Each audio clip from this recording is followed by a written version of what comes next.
Hi PM. Thanks for your video response.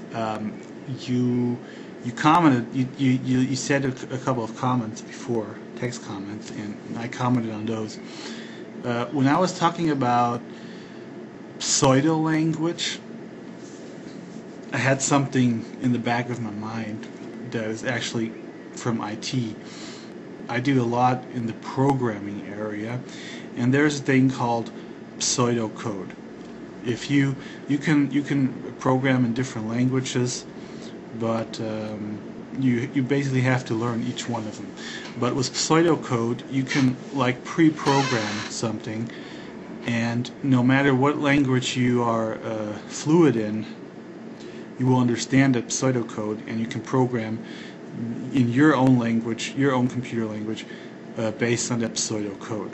That's kind of what I was thinking when I said pseudo language, kind of like something similar for us humans to speak.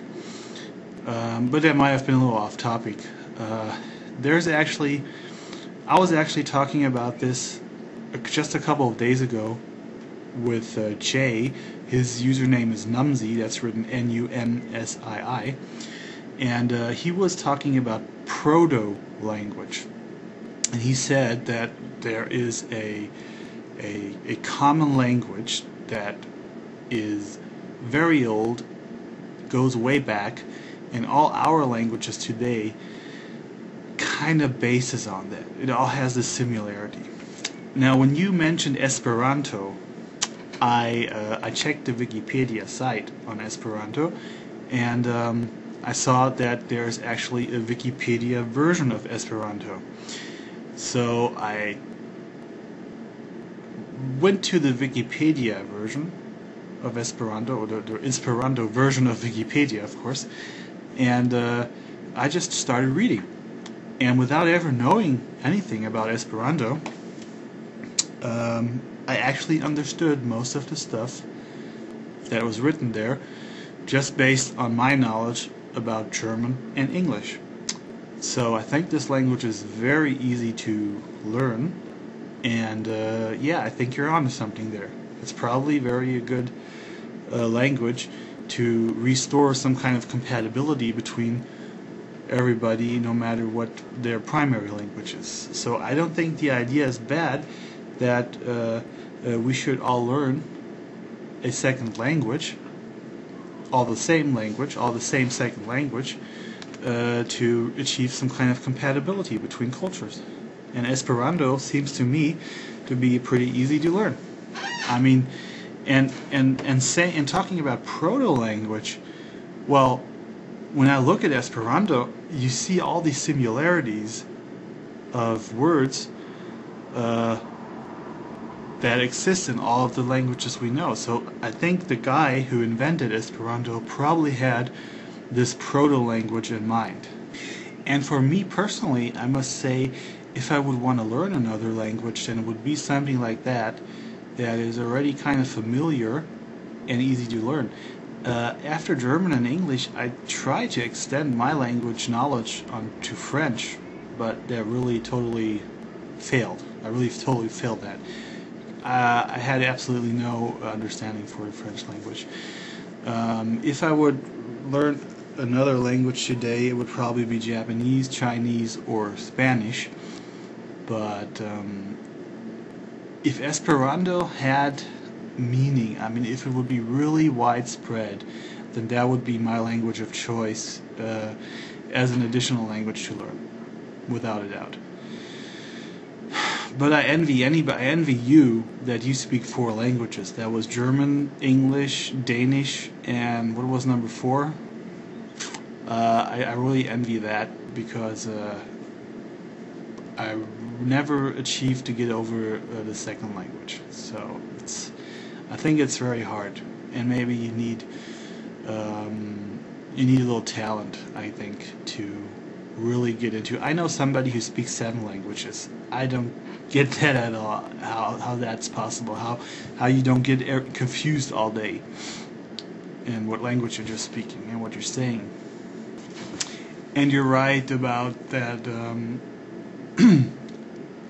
different cultures and different languages might have the same word, but they might have nuances of the meaning, like the meaning of freedom, as you said, isn't the same in every language. And you're right, English is not American. American isn't English.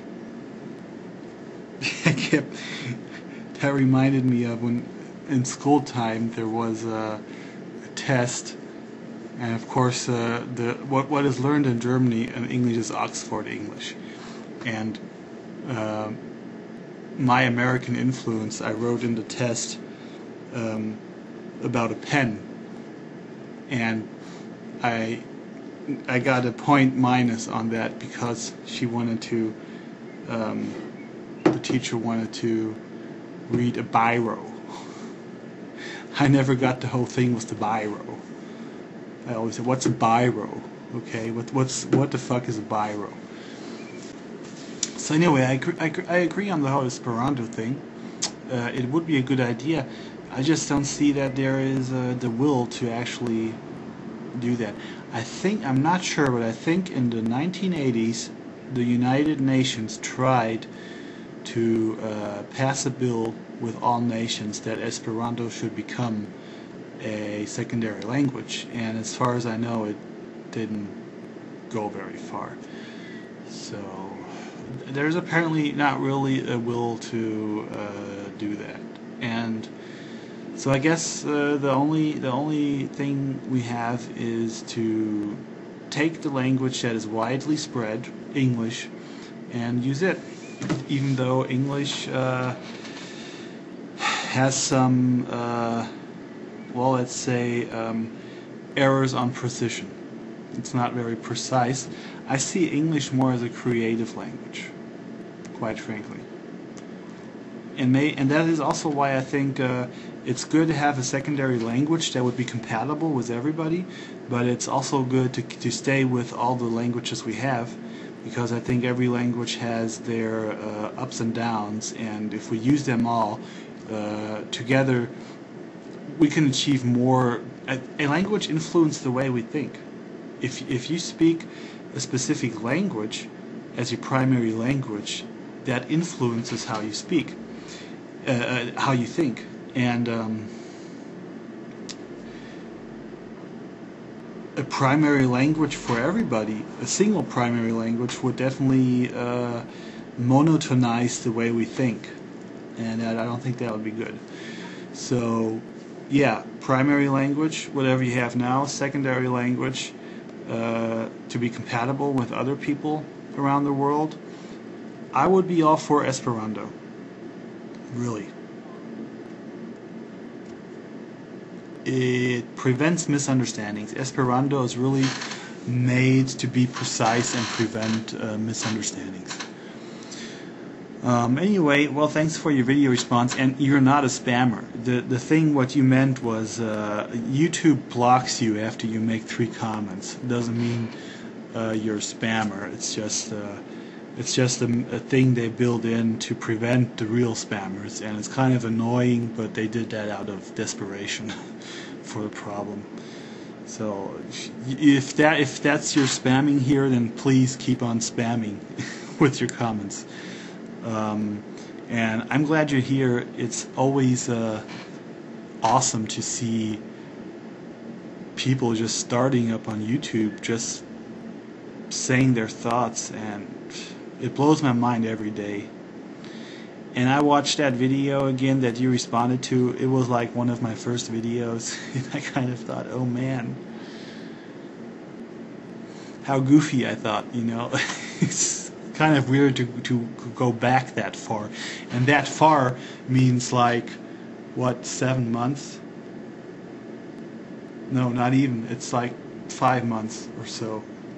It seems like 5 years.